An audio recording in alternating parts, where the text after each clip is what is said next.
Everyone give a takbir for him. Takbir!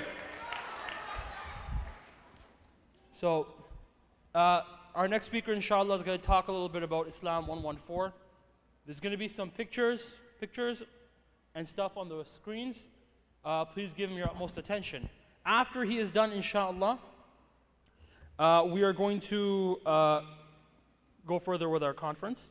The awesome news is Sheikh Omar Suleiman is here. I was hanging out with him upstairs and Dr. Abdul Hakim Quick. So I have met him, he's confirmed they are both here. Well, Abdul Hakim was out here, but Omar Suleiman is here, alhamdulillah. And then after Omar Suleiman, Sheikh Saeed is here. Then again, we have Dr. Abdul Hakim Quick.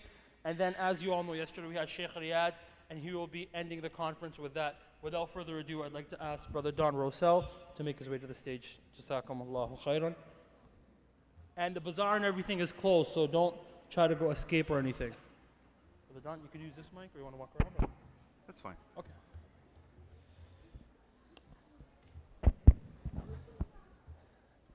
Bismillahi Rahmani Rahim. Alhamdulillahi Rabbil Alameen. Assalamu alaikum. I'd like to tell you a little bit about how I became a Muslim and a little bit about Islam 114. I became a Muslim on January 23rd of this year. Prior to that, I'd been a Christian all my life. When I was born, my parents took me to church. And like a lot of people from my cultural background, just Canadian, I went to church as a child. I didn't attend church that regularly, and then as a teenager, I sort of fell away from it. And then I came back later on as an adult, and I actually was baptized at 30 years old. And I was a part of the church, but there's some things that always bothered me about Christianity that didn't sit properly with me. And it goes right back to my childhood, and it became more of an issue when I was an adult. And there are the very things that become issues between Christians and Muslims. I couldn't understand how God could have a son. I couldn't understand what the Trinity was, no matter how many times it was explained to me. It didn't sit right with me. I did have a lot of issues with the fact that the religious text for Christianity had been translated, had been edited, had major portions taken out of it. And I've never been that much of a believer in fate. However, now I look back at certain things and wonder, is it just a coincidence? Is it just a coincidence that these issues that I questioned are answered through Islam? In the year 2010, I was downtown and I encountered a gentleman who asked me, who was on the street, and asked me if I wanted a Quran. And at the time, I had a big cross around my neck as a churchgoer, and I said I would love a Quran, because just for the sake of reading something, I'm fascinated. I knew it was a very popular piece of literature. And he particularly opened up to the section about Mary, the mother of Jesus. So I went away and I read this, and something stayed with me. And I don't think it's a coincidence that I ran into this gentleman. I don't think it's a coincidence I'm a teacher and I ended up being at a school with a lot of Muslim students. And looking into the hearts of these students, the people that they were, the values that they brought with them, rang very strong with me. And I think that Allah puts people in our life for a reason. For example, I met Brother Eo. Brother Eo has helped me. Brother Eo was there when I first took the Shahada. Brother Eo, who's started Islam 114, he has shown me the aspects, all the important things about Islam that I have to learn as a new Muslim. Wudu, prayer. He brought me this enormous Quran that I can barely lift, and he taught me how I have to do everything with my right hand. However, it's so large, I feel like I have to do it with two hands. And it's almost an encyclopedic Quran because it explains the history and everything behind it. And he was patient with me and is still patient with me with all the questions that I have. Now, I think it's important to say that since I've become a Muslim, I have a different feeling. First of all, tremendous peace. As a Christian, I never felt that peace. I also feel more of a brotherhood with the people that I'm with. When I was a Christian, they would always talk about the family of God, and when we were in church, and with the whole activity that was going on, I didn't feel at one with it. I didn't feel that connection to God that other people said I would. But now I do, as a Muslim. I feel I can connect to God. I feel when I'm praying, I'm actually talking to God. And it's a wonderful feeling. It gives me peace, and it also gives me strength. It gives me direction. Now, I'm just going through the Quran for the first time, and I'm about halfway through now. And that's another thing that I love doing, just being able to read the Quran. It's a very peaceful feeling, and it also, I feel that connection with Allah. And although it's in English, I intend to learn Arabic, inshallah. And I'm looking forward to not only finishing the Quran in English and perhaps reading it over a few times in English, but eventually being able to read it in Arabic. And I didn't know at the time when I became a Muslim that you're actually supposed to memorize the Quran. Now that sounds like a very daunting thing for me, but of course I'm going to take it on. And with God's will, I'm going to do it. Inshallah. So, I'm happy that I have Islam 114 to establish this connection with my other Muslim brothers and sisters, and to answer my questions and to guide me. And I have Brother Eo and my fellow Muslims to help me out with this. So thank you for bringing me into the fold.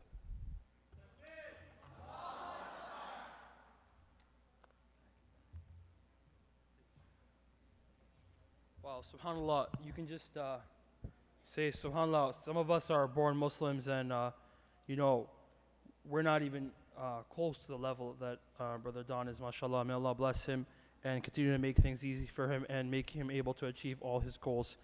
I have a special thing that I want to play. A lot of you don't know about it. It's going to take 6 minutes. I want you to all be patient and watch this.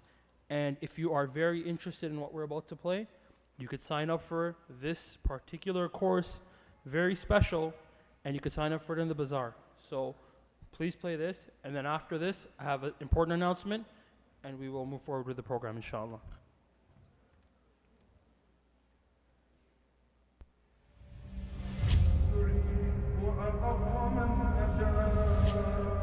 And so many times, when you find no one willing to help you, when you became hopeless, that you ask for supporters and no one willing to help, no one can offer anything, you turn to your Lord and you say, Ya Rab, oh my Lord, oh Allah. So many times when we start thinking about the sins that we committed in our life, the wrong deeds that we have done in our life, we think about the past, and in that moment you know that the only one you can turn to is again Allah. You said, Ya Rab, Ya Rab.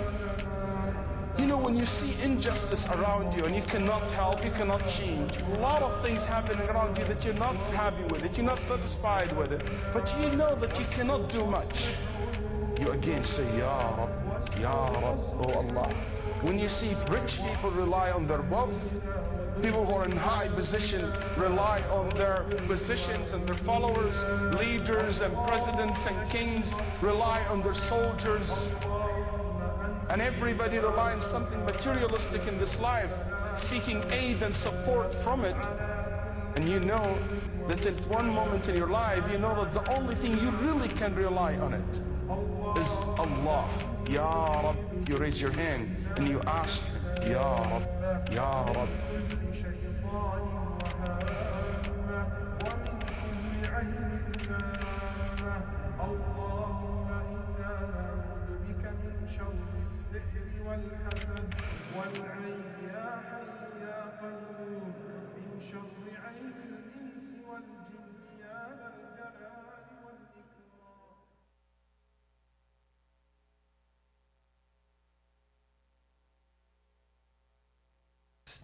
Wow, that always happens to me.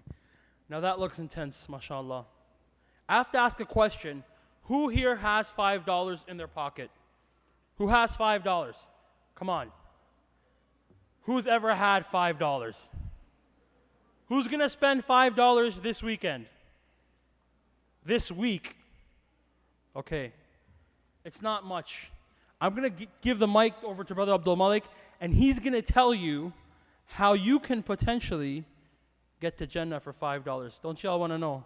Brother Abdul Malik.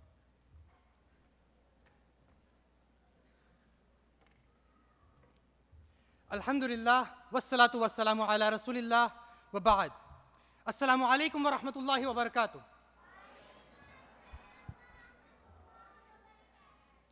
You go to university and your professor tells you, science has proven this. This is an established scientific fact. And you know that Islam teaches you something different. Islam says something different about the topic. How do you reconcile? How do you understand what science has to say and what Islam has to say? How do you reconcile between the two? Science, my dear brothers and sisters, is the power of Allah subhanahu wa ta'ala. Science is the power of Allah. And Islam, the Quran, is the speech of Allah, is the kalam of Allah. Can the kalam of Allah and the power of Allah ever contradict? It cannot. So there is no conflict between science and Islam. So if science says something, Islam, or if Islam says something, science will have to confirm with that. But how do we understand this discrepancy in the Western academia? For example, the concept of evolution. How do you understand the concept of evolution from an Islamic perspective? How do you say that science has proven this? And how do you reconcile that with our Islamic aqidah, with our Islamic beliefs? To focus on this, inshallah, in a very academic setting, we'll be doing a presentation, an ilm talk. How many of you have heard about TED Talks? We are trying to imitate TED Talks, inshallah. It will be done in the similar academic fashion. We'll be having an ilm talk on science and Islam, conflict or reconciliation. It will be happening in Ryerson University this Thursday. That is Thursday, 23rd of this month. It will be from 6 o'clock, inshallah. You can find the Ilmster booth, Ilmster. You can find the Ilmster booth in the bazaar. The ticket is only $5. You will get notes. There will be refreshments available in the lecture hall. And it will be a very intense topic for 2 hours, covering the topic of science and Islam and how do we reconcile it. So I request all of you to please go and purchase your tickets. It's Thursday, just 2 hours, 6 to 9 o'clock, inshallah, 6 to 8 o'clock. And I assure you, you will benefit tremendously from this. Jazakallah khair. Wassalamu alaikum wa rahmatullahi wa barakatuh. Hope to see all of you in the bazaar and the Ilmster booth, inshallah. Wassalamu alaikum wa rahmatullahi wa barakatuh. Assalamu alaikum. That was awesome. Okay, question. Who's going to try to go? That's it? That's what you guys learned from this conference? Okay, let's try that again. Who's going to try to go, inshallah? $5. No, you don't get $5. Okay, so that's a lot of people, mashallah.